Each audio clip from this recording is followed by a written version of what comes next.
When we start, we're going to start with our cool into the door shot, like how we started everything, kind of moving in, and then we're going to do all our. But this walking is going to segue into. Is it not going to segue into like the coffee, the toast, the B-roll? Yes. So we don't need to show you going all the way to the kitchen. We yeah, no, because you're right. Down the hallway, and then it cuts. All of a sudden, it's the toast. It's the hand going in the toast, hand putting on, dumping in the coffee. Yeah, exactly. Okay. So we'll do all that later. So now we're moving outside with our boy Klaus and Special Ed on the Lizish. He's still here, right? He's outside. He's flexing. I need a glass of water. Woo!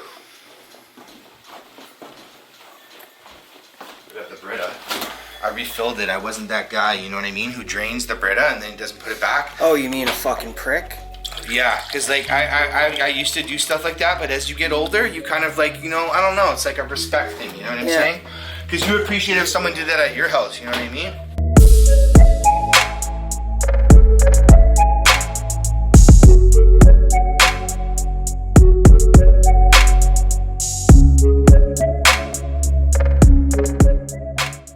What has inspired you to be more involved in creating your films?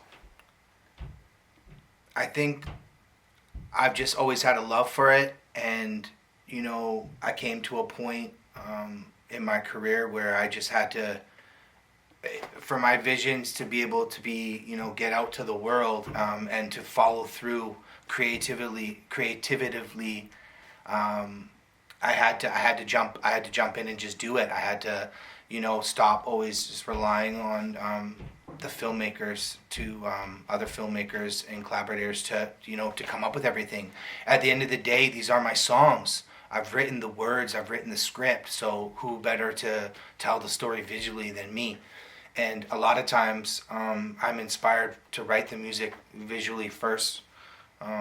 I love movies, and I actually, you know, I watch movies a lot more than I listen to music, so it's always been part of my life.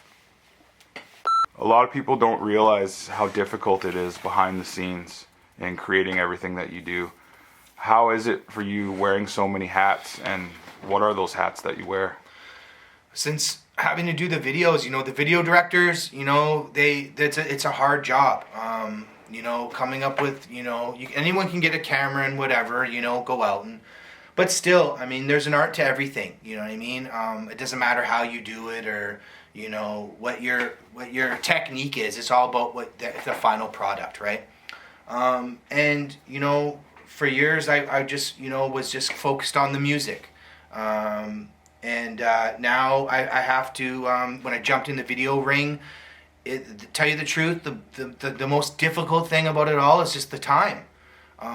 You know, I also, you know, I just had a baby, a week-old baby. I have Charlotte, who's 3 years old. So, and my family is, you know, the most important thing to me. And I wouldn't even be where I'm at right now if it wasn't for Erica, if it wasn't for my wife, if it wasn't for the support system I have, for you, Teus, for people that help me out. For Sealance, you know, all the people that, you know, I collaborate with. It took me a long time to find those people. And then once I did, I was able to, you know, as I grew more confident and more comfortable in each role, I'm allowed now to designate a little bit more time to this, which has always been a passion of mine. And it continues to be the most inspiring thing to me right now with my career. I used to dream I could fly away. Now I'm wide awake, writing down ways I would like to say thank you, Lord, cause you always seem to like the way things could have got a lot worse, but that's the price you pay. Man, I'm chasing these dreams and I ain't slowing down. Gotta be a leader out here, make my soldiers proud. Chip on my shoulder, but I'm learning cause I'm older now. This one's for the ones not here, watch me pour it out. It's a brand new day,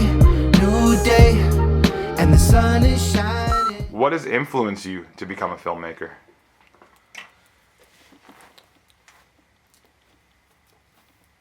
Let me tell you what's influenced me. Influencing me, all the films and the movies from my youth, you know, the mid 1980s, early 90s, when I was just a young guy coming up in the game and seeing all these things that just transformed my life. These movies, you know, like Steven Spielberg, you know, just E.T., The Goonies, all these kinds of movies, these adventures and things like that just opened up that got me inspired. And then at the same time, I was lucky enough and fortunate enough that I started working in the film business. When I was 12 or 13, I got an agent and I was doing film and TV and getting parts, and was exposed to behind the scenes, to the sets and to the cameras and to the trailers and to the actors and to the lights and the dollies and all this cool shit. And I got to be in movies and see like special effects, and I was really just blown away by the, what you could create to make just the art of it, and I just have always loved it, and then I forgot what we were even talking about, but I love film for sure. It's probably my greatest love. I think I'm more inspired by film than I am by music. Tell us a bit about some of the projects you worked in on film as a kid. Well, the big one and the most important one, I think, to tell people about that people are the most interested in, is the first It movie. From 1994, 1995, I think it was. I think a lot of people just from our generation know the movie. People love Stephen King and horror. Of course, it was filmed here. I had a small part in it. I auditioned for one of the bigger parts, like a main character, but I didn't get one of those guys. But there was the casting director at the time. His name was Sid Kozak. He called my agent and said, "Hey, can Galen come out and be one of these bullies?" And then boom, I was down there. John Ritter was on set, R.I.P. That whole scene, and I said a line. I freestyled a line. Have a nice trip, fat boy, and it wasn't in the script, and they kept it. You can hear it off camera, so it's kind of cool. But yeah, I love that movie. I love the maybe that's where my love of kind of the dark, Pacific Northwest woods, kind of horror, creepy stuff that I love. Maybe it was spawned, down there where we shot in a ravine in Stanley Park.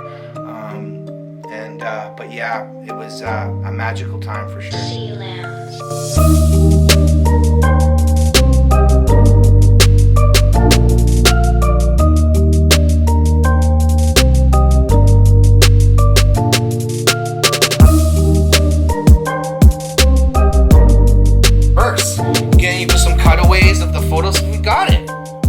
How sick. We're gonna do that same thing. Right. We're gonna do what we did down here upstairs. Yes.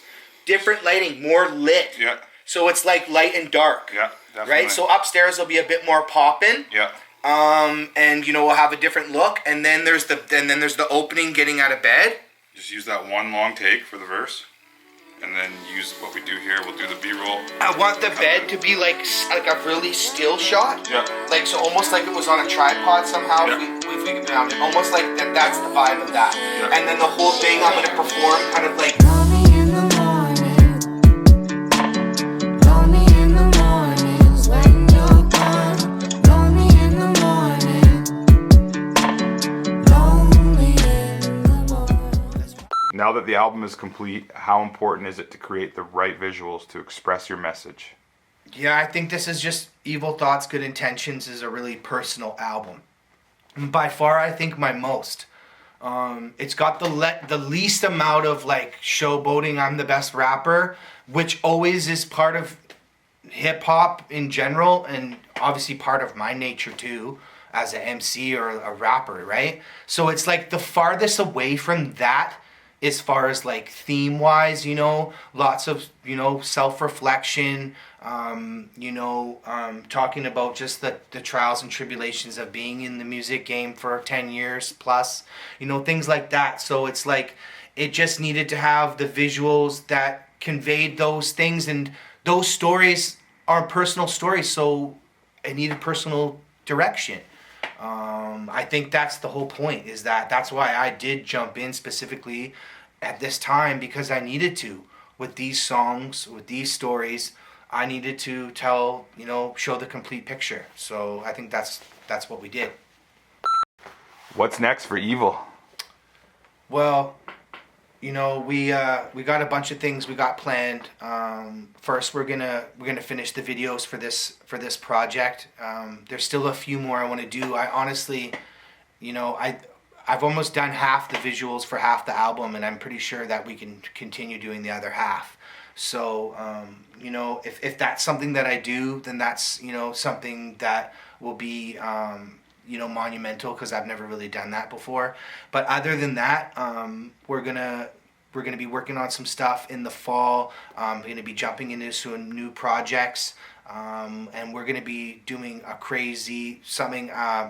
I don't even want to tell you guys too much, but it's been definitely a step up from all this. It's kind of where we've been wanting to go, but you know, it's this game's just like chess. You know, we're always 2 steps ahead, so we're always working on what's next.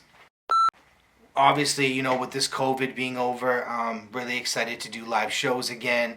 Things are opening back up. I got a show coming up, and excited to play a lot of these new songs live.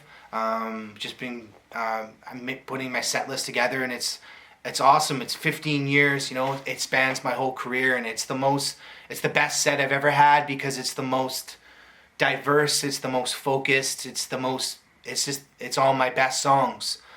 So I'm really excited to perform and just get back out there and see everybody again.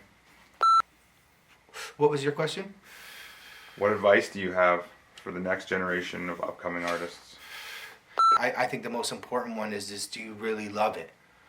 You know, is this something you would do for no money, just because you like to do it? If the answer is yes, then you might have a chance. You might get to where you're going, or whatever that is. And success means so many things to different people, and you know what that is. But I think my advice to up and coming musicians is, do you love it? And also, just learn as much as you can. Just be open-minded, just about everything, and not just as general in life too. Just listen sometimes, you know, and don't act like you know everything, because you don't. And there's so much things that are out there that people can teach you and spread their wisdom on you, and just be open to receiving it. Because when you're open to it, and then, you know, it's like the circle of life, you know what I mean? It's coming into you, and then it'll come out to you one day. And that's how you grow as a person. And that's what you want to do. You want to grow as a person. You want to be a better friend. You want to be a better father. And if you can be a better, you know, person and navigate life like that, then you'll become a better musician, and you'll feel good about what you're doing and where you're going in life. And I know you can do it. Just look at me. I'm really excited for everyone to hear the new album. If you haven't pre-ordered it yet, go pre-order it on iTunes. I'd really love to go #1, just because I don't have no one backing me except you guys. It would be the craziest underdog story that there ever was written, like bigger than Rocky, everything. Evil Ebenezer goes #1 in hip-hop. But yeah, pre-order the album, Evil Thoughts, Good Intentions, August 20th. There's the card. I love you guys. Peace. See you, Lounge.